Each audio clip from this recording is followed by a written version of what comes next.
Romanos capítulo 5, versículos 3 ao 5, e diz assim: Mas não somente isso, como também nos gloriamos nas tribulações, porque aprendemos que a tribulação produz perseverança, e a perseverança produz um caráter aprovado, e o caráter aprovado produz confiança. E a confiança não nos decepciona, porque Deus derramou seu amor em nossos corações por meio do Espírito Santo que Ele mesmo nos outorgou. Vamos ler agora Tiago, capítulo 1, alguns versículos. E diz assim: Meus irmãos, deixa eu só afastar aqui um pouquinho. Tende por motivo de toda alegria o passardes por várias provações, sabendo que a provação da vossa fé, uma vez confirmada, produz perseverança. Ora, a perseverança deve ter ação completa, para que sejais perfeitos e íntegros, em nada deficientes. Então, com essas duas passagens bíblicas, eu quero ministrar uma palavra aqui rapidinha de reflexão. O tema dessa palavra é o poder das azeitonas prensadas. E falar de azeitona, a gente lembra do azeite, né? E a azeitona, para se tornar azeite, ela tem que ser espremida. E eu vou ler aqui um pouquinho sobre como é um processo longo, mas eu vou ler só um pouquinho de como se inicia a extração desse azeite. E diz assim: após a colheita, as azeitonas são lavadas e vão para o processo de moagem.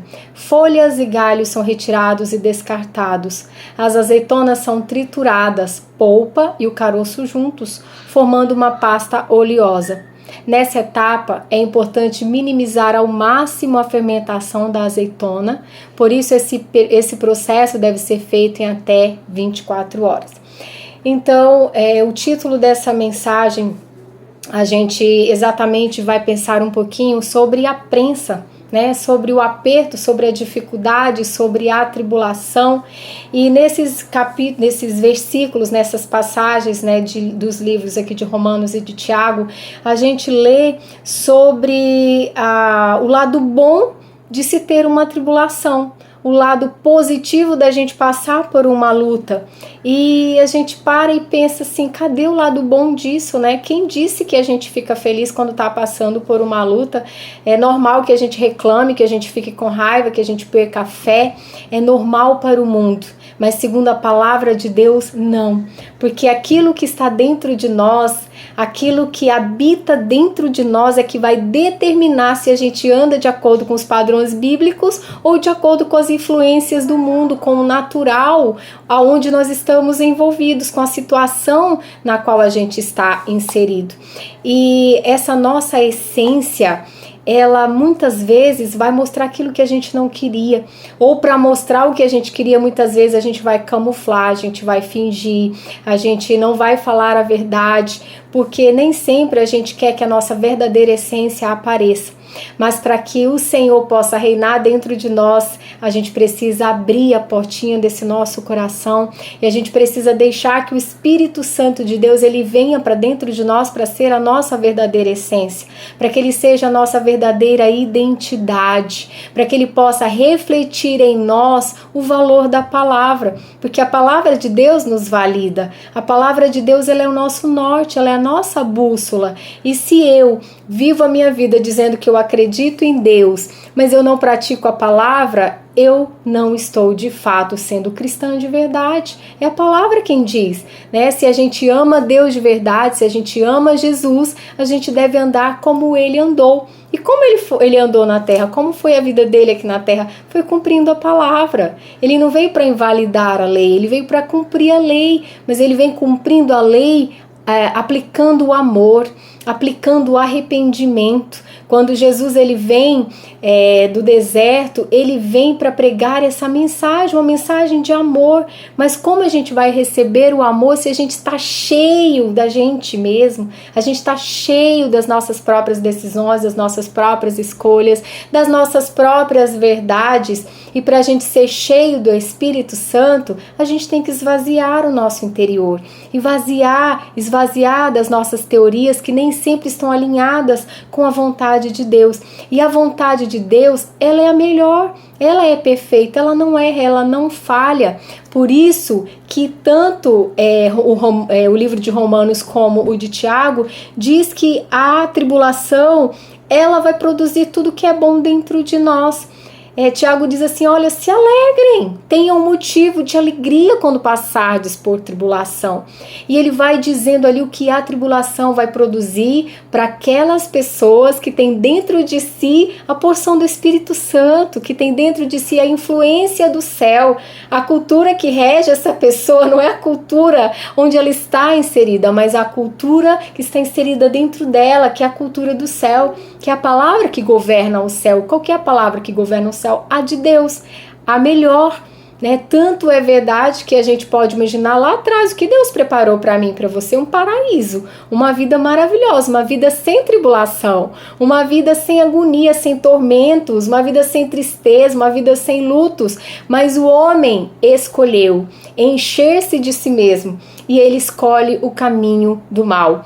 Deus dá o livre-arbítrio, né? E cria o bem, mas o homem decide escolher o outro lado, o lado do mal. E a gente passa, então, a partir daquele momento, a experimentar a tribulação, a experimentar as tristezas, os dissabores dessa vida.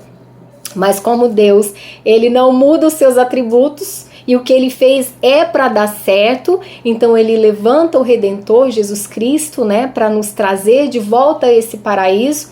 E ainda assim ele diz, olha, quando passares pela tribulação, você tem que se gloriar, Romanos está dizendo, louve a Deus pelas tribulações, porque nós aprendemos com ela, e ela vai produzir em nós, dependendo da influência que vem de dentro, perseverança. Vamos aprender a ser perseverantes. E a perseverança vai produzir o quê? Um caráter aprovado.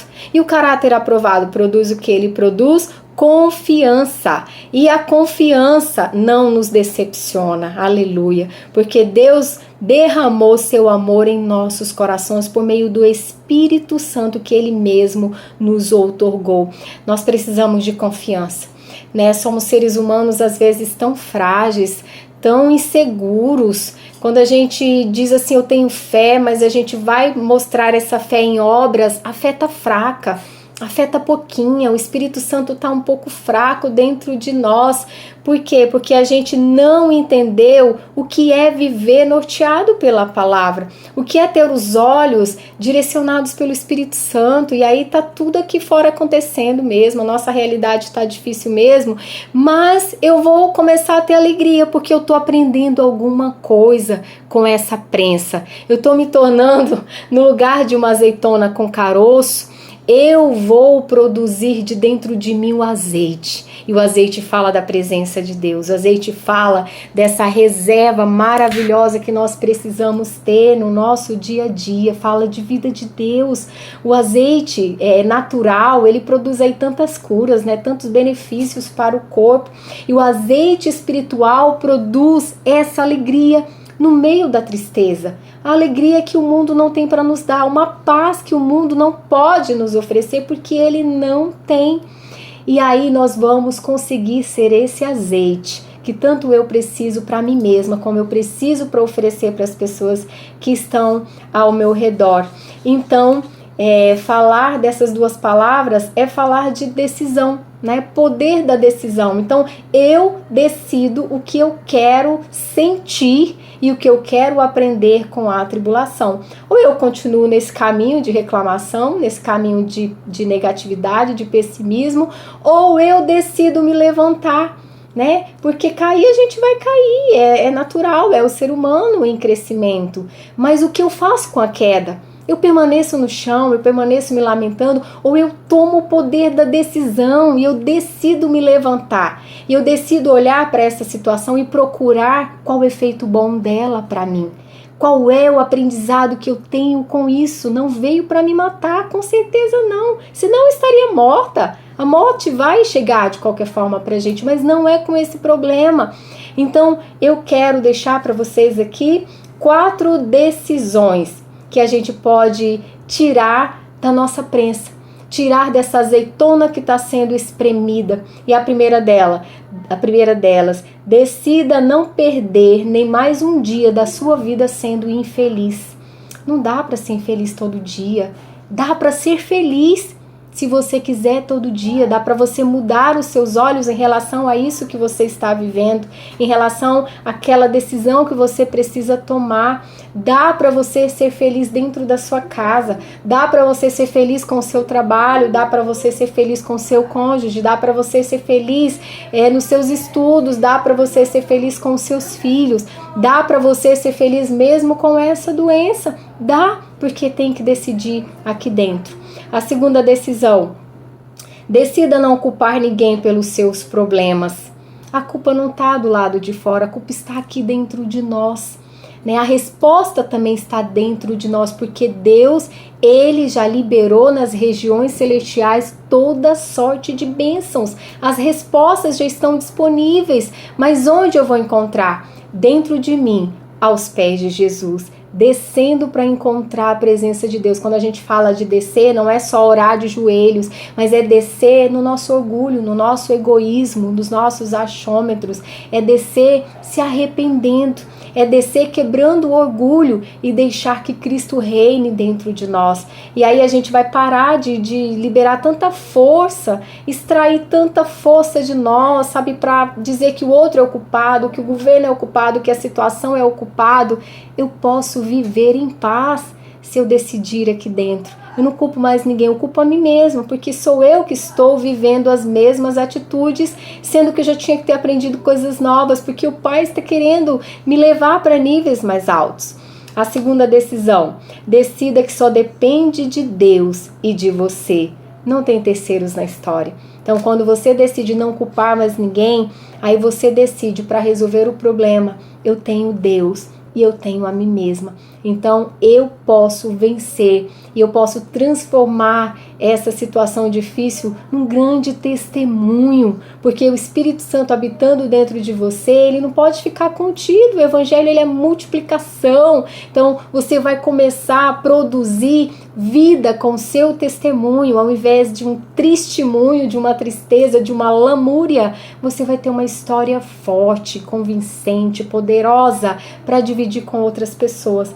E a última decisão: decida amar verdadeiramente, porque você precisa ter dentro de você a vida de Deus. Zoe significa vida de Deus, e só o amor transforma, né? O amor é o que a gente mais quer, e é o que as pessoas também querem.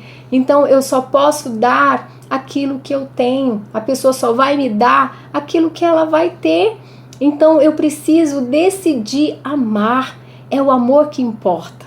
É o amor que Jesus veio nos ensinar. É o amor que é a base de tudo. Sem amor, a gente não vai chegar a lugar nenhum. A gente vai conquistar e a gente vai ser como o símbolo que retine. Sabe aquela coisa que soa, mas que não tem graça? Sabe aquele metal polido, mas que não tem valor? Sabe aquela joia linda que você tem, mas que pouco importa? Porque sem o amor, gente, a gente não vai conseguir chegar ao verdadeiro conhecimento da verdade. A verdade que liberta, a verdade que transforma, a verdade que nos cura, a verdade que traz para nós o alinhamento com a palavra de Deus. É a verdade. Quando eu me abro para receber a verdade de Deus, eu entendo que é o amor de Deus. Porque o amor de Deus, ele nunca vai querer o que é ruim para mim. O amor de Deus, ele vai querer sempre o que é melhor. Então, quando eu entendo e decido viver o amor de Deus, então eu começo a me liberar, dar espaços para que aquela verdade me legitime, aquela verdade me valide diante dos céus e diante dos homens na terra.